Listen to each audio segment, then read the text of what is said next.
ఇంకో జనాలల్ల. విషయం అంటే ఇందులో అంటే ఒకటి, ఒక పక్కన ఇలా ప్యారలల్‌గా మీరు కొట్లాడుతున్నారు. ఒక పక్కన ఎవరైతే ఎమ్మెల్యే‌లని జాయిన్ చేసుకోవాలో ఆ ఫోకస్‌లో వాళ్ళున్నారు. మరి దీన్ని ఎలా చూడాలంటే నిన్న అధిష్టానం కేటీఆర్ బ్లాక్‌మెయిల్ చేస్తుండ్రు. ఇప్పుడు హ్మ్. అధిష్టానం ఒక్కటి చూస్తుందబ్బా! ఈ హ్మ్. చిల్లరగాన్ని ఏసినామనేది చూస్తుండ్రు. హ్మ్. చిల్లరగాన్ని ఏసినామనేది హ్మ్. చిల్లరగాడు అనేది ఢిల్లీ వాళ్ళకి తెలిసిపోయింది. రేవంత్ రెడ్డి. రేవంత్ రెడ్డి అంటే చిల్లరగాడని తెలిసింది. హ్మ్. నన్ను మారుస్తే ఇంతమందినేసుకొని పోతాను చూపియనికి జాయిన్ చేసుకుంటారు. రేవంత్ రెడ్డి. ఆ! అయితే రేవంత్ రెడ్డికి తెలవంది ఏందనంటే, హ్మ్. రేవంత్ రెడ్డికి తెలవని విషయం ఏందనంటే, వాళ్ళొచ్చేది ముఖ్యమంత్రి కుర్చీ కోసం. నీ మీద ప్రేమతోనొస్తలేడు. హ్మ్. ముఖ్యమంత్రి కుర్చీలా హ్మ్. రేపు శ్రీధర్ బాబు కూసున్నా, హ్మ్. దామోదర రాయనరసింహ కూసున్నా, ఉత్తమ్ కుమార్ రెడ్డి కూసున్నా, వాళ్ళు అట్నే ఉంటారు. వాళ్ళొచ్చింది వాళ్ళ పనులు చేసుకోనీకి. కేసీఆర్ దగ్గరికి ప్రేమతోనేం పోలే. హ్మ్. నీ దగ్గరికి ప్రేమతోనేం పోలే. ఈయన బ్లాక్‌మెయిల్ చేయాలనుకుంటే ఇక ఏఐసీసీ సంగతి తెలవది. హ్మ్. అర్థమైందా? కాంగ్రెస్ సంగతి ఈళ్ళకి తెలవది. హ్మ్. ఒరిజినల్ కాంగ్రెస్ బిహేవియర్ ఎట్లుంటది. హ్మ్. అది అర్థమైన రోజు మరి ఈ మామూలుగుంటది. ఎమ్మెల్యేల పరిస్థితి ఏంటి మరి? అంటే కేసీఆర్ ఏమంటుండు? కేటీఆర్ నిన్నేమంటుండంటే, అయితే ప్రజాక్షేత్రంలోనే కొట్టుకుందాం, లేదంటే న్యాయస్థానంలోనే కొట్లాడతాం అని చెప్పేసి ఆయన చెప్తున్నాడు మరి. మరి ఎమ్మెల్యేల పరిస్థితి ఏంటి? ఇప్పుడు ఎళ్ళిన ఎమ్మెల్యేల పరిస్థితి ఏంటి? స్పీకర్ బ్రదర్ ఇయాల బీఆర్ఎస్‌కు ప్లస్ ఇయాల ఇంకోటి బల్మూరిది అసలు నేను మర్చిపోయినా. బల్మూరికేందనంటే బీఆర్ఎస్‌కు అవకాశం దొరికేటట్టుగా చేస్తుండు. ఇప్పుడు ఈ పిల్లాడు మాట్లాడుకుంటే ఏమంటుండు? కేసీఆర్ నయం ఉండే అని. హ్మ్. అట్లా అనుకోవాలనేది బల్మూరి గాని స్కెచ్. హుహు. ఇటు అటు పని చేస్తుండా కోవట్లాగా? అంతే గదా! హ్మ్. ఇయాల కోదండం ఇయాల బీఆర్ఎస్ అనేది బలోపేతం గావాలి. బీఆర్ఎస్ దిక్కు వీళ్ళందరూ పోవాలనంటే వీళ్ళని తిట్టాలె. హ్మ్. వీళ్ళది ఇంటర్నల్ ఎజెండా వేరే ఉంటది. హ్మ్. బల్మూర్ అనేటోని ఓటు రేపు నువ్వు చూస్తే బీఆర్ఎస్‌కే యేసుంటాడు. ఆ టార్గెట్ బీఆర్ఎస్ కనపడుతుంది అయితే ఇప్పుడు. అంతే. హ్మ్. కాంగ్రెసోళ్ళు పెంచి పోషిస్తారు. అందరు గాదు. హ్మ్. బర్మురెంగడు అనేటోడు మాత్రం డేంజర్. ఆ మరండి ఏజ్‌ల ఇప్పుడు ఇంతమంది ఖాళీ అవుతున్నప్పుడు మరి ఇంకా పార్టీ పుంజుకునే పరిస్థితి ఎట్లా కనపడుతది ఇప్పుడు? ఎక్కడ ఏ పార్టీ? ఇప్పుడు బీఆర్ఎస్‌ది. అప్పుడు కొత్తోళ్ళకి Congress party brother Congress party రూలింగ్‌లోకొస్తది ఎవడన్నాడా? హ్మ్. కాంగ్రెస్ పార్టీ రూలింగ్‌లోకొస్తే ఎవరన్నారా? హ్మ్. బీఆర్ఎస్‌ను వీళ్ళు కాపాడుకునే పని మీద కాంగ్రెస్‌లో ఉన్నారు. హ్మ్. అర్థమైందా? అలా హ్మ్. బల్మూర్ అయితే 1000% ఉన్నాడు. హ్మ్. బల్మూరు 1000% నిరుద్యోగుల వ్యతిరేకంగా పనిచేసేది వీళ్ళని పంపనీకే. హ్మ్. ఇప్పుడు ఈ ఎమ్మెల్యేలు కూడా స్వలాభాల నీకు కోసమే. బీజేపీలో ఏమైనా కనబడుతుంటా? ఒక ఇద్దరు లేదు. లేదు. బీజేవైఎం లేదు. ప్రెసిడెంట్, జనరల్ సెక్రటరీ ఆళ్ళిద్దరు అక్కడక్కడ కనబడుతారు. హ్మ్. బీజేపీ పోర్షనే లేదు ఆయనలో. సైలెంట్ అయింది. బీఆర్ఎస్ పోర్షన్ ఎక్కువున్నది. అవును. బీఆర్ఎస్ యాక్టివ్‌గా ఆ! పనిచేస్తుంది. ఇప్పుడు ఈ బాబు నువ్వు ఇప్పుడు 10 ఫోన్లతో 10 మంది కేసీఆర్ బాగుండు గదా! బల్మూరు వెంకట్ అనేటోన్ని టార్గెట్ అదే అన్నట్టు. ఇప్పుడు బల్మూరి వెంకట్ ఇప్పుడు బీఆర్ఎస్‌కి టార్గెట్ చేస్తే ఎట్లా? ఏమైతది ఇప్పుడు ఆయనకి? వాళ్ళ పార్టీ గదప్పా! హ్మ్. ఇప్పుడు అదేమో ఓన్ పార్టీ. బ్రదర్ ఇయాల ఒరిజినల్ కాంగ్రెసోని చేతిలో కుర్చీలు లేవు. హ్మ్. ఒరిజినల్ కాంగ్రెసోళ్ళకు ఈ 5 డిమాండ్‌లు గూడా చేయాలనున్నది. 6 డిమాండ్‌లు హ్మ్. చేయాలనున్నది. హ్మ్. అదెవరైనా చేసేటోళ్ళు. హ్మ్. కాంగ్రెస్ ఉంటే పక్కా హ్మ్. నేను ఎగ్జాంపుల్ చెప్తా బ్రదర్. దామోదర నరసింహ డిపార్ట్‌మెంట్‌ల మొన్న దీక్షలు చేశారు. హ్మ్. ఖాళీ 3 రోజులు చేశారు. హ్మ్. ఎవరు? మెడికోస్. వాళ్ళ హ్మ్. స్కాలర్‌షిప్ కోసం. అవును. అవును. 3 రోజులైనా చర్చలు జరిపి వాళ్ళ డిమాండ్స్ ఓకే చేసి డ్యూటీ ఎక్కిచ్చిండ్రు. ఇంతకుముందు బీఆర్ఎస్ ఉన్నప్పుడు వారం 10 రోజులు నడిచేది వాళ్ళది ధర్నా. హ్మ్. 3 రోజులు ఎందుకైనా మంత్రి ఆయన గాబట్టి. హ్మ్. ఇందులో ఈ మంత్రి పదవులన్నీ రేవంత్ రెడ్డి దగ్గర పెట్టుకుండు గాబట్టి ఈరోజు ఇది జరుగుతలేదు. హ్మ్. మరి ఈయన దగ్గర పెట్టుకుంటే ఏం ఉపయోగం అంటే ఇప్పుడు ఆయన కావద్దు గదా! ఇయాల. కావద్దు. హ్మ్. ఇయాల కావద్దు. ఒక ఐపీఎస్ ఆఫీసర్, ఒక స్టార్ వార్డ్ ఆఫీసర్‌ను నువ్వు బాజాప్తా మీడియా ముందే నువ్వు అవహేళన చేసినావంటే, చులకనగా మాట్లాడినావంటే, హ్మ్. నువ్వెంత ఇదిగుంటది చెప్పది? హ్మ్. తీసేద్దాం తీసేద్దాం. ఇది జర. హ్మ్. డిస్టర్బ్ అయితుంది. హ్మ్. అయితే నువ్వు ఎంత వీక్‌గా మాట్లాడుతున్నట్టు. హ్మ్. కాబట్టి ఈరోజు ఒకటే, ఈయన ప్రజలకు మంచిగా లేడు. హ్మ్.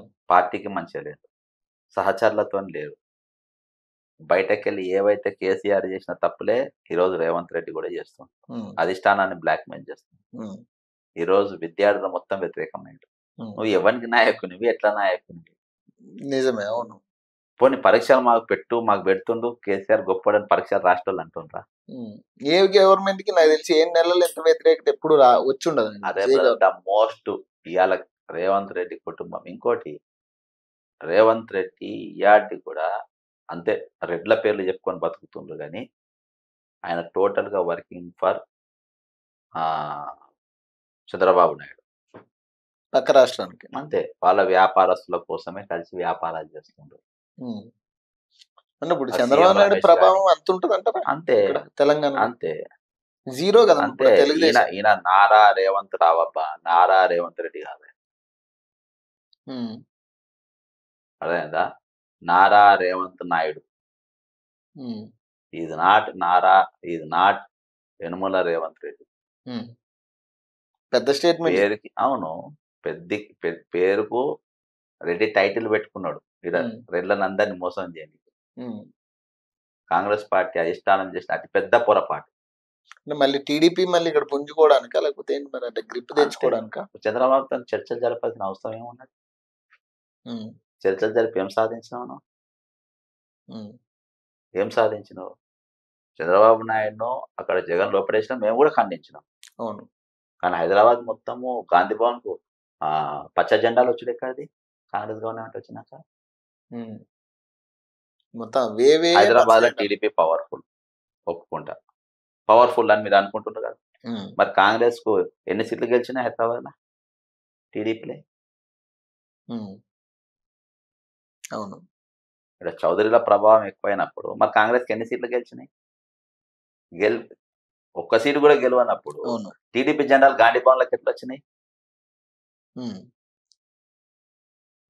ఆంధ్రాకు సంబంధించినటువంటి ఆదిత్యనాథ్ దాస్ ఎట్లా తీసుకొచ్చుకున్నావు? అడ్వైజర్ ఎట్లా పెట్టుకున్నావు? రైట్. సార్ ఫైనల్ గా ఏం చెప్పదలుచుకుంటున్నారు? ఫైనల్ గా ఇప్పుడు స్టూడెంట్స్ కి కానీ లేదా గవర్నమెంట్ కి కానీ ఏం చెప్పదలుచుకుంటున్నారు? బక్కా జడ్సన్ అంటే ఏం చెప్తారు? నేను పెద్ద స్టేట్మెంట్ ఇచ్చినప్పుడు దీన్ని కంక్లూడ్ చేయాలి కదా. చెప్పేసి. అదే ఈరోజు రెడ్డినే సీఎం ని చేసుకున్నప్పుడు ఉత్తమ్ కుమార్ రెడ్డి, కోమారెడ్డి ఇంకా రెడ్డి ఒరిజినల్ కాంగ్రెస్ లో ఉన్న రెడ్డిలను చేసేది. వరంగల్ మంత్రి పదవి దొంతి మాధవరెడ్డి పక్కన పెట్టేసి వేం నరేందర్ రెడ్డి అంటోనికి ఇచ్చాను. వేం నరేందర్ రెడ్డి ఈయన ఓటుకు నోట్ల జైల్ మేట్స్. అడ్వైజర్ పోస్ట్ అన్నా దొంతి మాధవరెడ్డికి ఇచ్చేది ఉంటే వేం నరేందర్ రెడ్డి అంటే ఏం అడ్వైజర్ ఇస్తాను? మాసం తొక్కుమ ఇవన్నీ ఐడియాలు. వేం నరేందర్ రెడ్డి ఇంకొక విలన్. ఈ ఈ ఎంప్లాయీస్ లా ఏది ఈ డిఎస్సి కండక్ట్ చేసి ఒక పోస్ట్ కూడా పెంచద్దు వేమనేటోడు ఒక పెద్ద విలన్. ఆయన పక్కా టీడీపీ బ్రీడ్, పక్కా కరడు కట్టిన తెలుగుదేశం పార్టీ వేం నరేందర్ రెడ్డి అంటారు, గుర్తుపెట్టుకోండి. కానీ మళ్ళీ వీళ్ళనే నమ్ముతారు. చెప్తున్నా కదా బ్రదర్, వీళ్ళందరూ వేం నరేందర్ రెడ్డి అంటాడు, నారా వేం నరేందర్ నాయుడు, నారా రేవంత్ నాయుడు, వీళ్ళు వాళ్ళకు కాంగ్రెస్ పార్టీ ఒరిజినల్ కాంగ్రెస్ అంటే వాళ్ళ దృష్టిలో వీళ్ళ దృష్టిలో విలన్లు. బ్రదర్ ఉత్తమ్ కుమార్ రెడ్డి పైన నేను భయంకరంగా విరుచుకోబడ్డా. ఆర్గనైజేషన్ ముందు పోతలేదు, ఓడిపోతున్నాము. నాకు ఎప్పుడు షోకాజ్ నోటీస్ కూడా నవ్వకుండా మాట్లాడేది. ఎందుకంటే హిజ్ ఒరిజినల్ కాంగ్రెస్. నా ఆవేదన ఏంటనే దాన్ని అర్థం చేసుకున్నాను కాబట్టి మీటింగ్లో కూడా మేము తిరిగేవాడు అడిగేది. శ్రీరబాబు అయినా కానీ, పొన్న ప్రభాకర్ అయినా కానీ, దామోదర రామసింహ గారు అయినా ఒరిజినల్ కాంగ్రెస్. బట్టి కూడా ఆయన బట్టినైతే భయంకరంగా 12 మంది ఎమ్మెల్యేలు పోతాను కామ్గా ఉన్నవాడు. నిన్న కూడా ఇంత పెద్ద ఇష్యూ, నువ్వు మాట ఇచ్చిన మాట పైన ఉంటలేవని నిన్న కూడా అయినా కానీ నా మీద యాక్షన్ తీసుకోరు. ఎందుకంటే జల్సన్ is committed to Congress party. మేము ఏమి అనొద్దు, ఆయన సస్పెండ్ చేద్దాం అని అంటాడు అంతే. నేను పడాలి అని పడతారు అంతే, ఏమనద్దు. బాజాప్త పబ్లిక్ స్టేజ్ల పైన నన్ను మాట్లాడుతుంది. ఎందుకంటే నేను తెలుగుదేశం పార్టీ వాళ్ళ మీద భయంకరంగా అప్పుడు రాజశేఖర రెడ్డి గారితో ఉన్నప్పుడు మేము ఉద్యమం చేసినాం, టీడీపీతో పోరాటం చేస్తాం. బాబు సార్ కెమెరాలో చూపియాలి ఆ రాజశేఖర రెడ్డి ఆ ఫోటో చూపి ఎట్టుంటాయి మా ఇంట్లో అనేది. మేము ఎందుకు రాజశేఖర రెడ్డి ఫోటో పెట్టుకోకుంటే నన్ను ఎవరైనా వచ్చి అడుగుతారా? షర్మిల వచ్చి అడుగుతారా? లేకుంటే కేవీపీ రామచంద్రరావు గారు ఎందుకు పెట్టుకుంటారా? వాళ్ళు వచ్చేమో నాకు ఏమైనా పదవులు ఇవ్వగలుగుతారా? నా సస్పెన్షన్ కూడా వాళ్ళు ఏమైనా ఎత్తేయగలుగుతారా? ఎందుకు పెట్టుకుంటాం? మంచి నాయకుడిని ఎప్పుడైనా గౌరవిస్తాం, మంచి నాయకుడిని.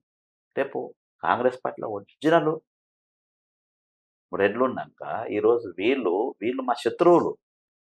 టీడీపీకి వచ్చిన మా శత్రువులు బ్రదర్. ఉమ్, మేము వాళ్ళతో శత్రువు లెక్కనే కొట్లాను. బీఆర్కి మా శత్రువులే వాళ్ళు.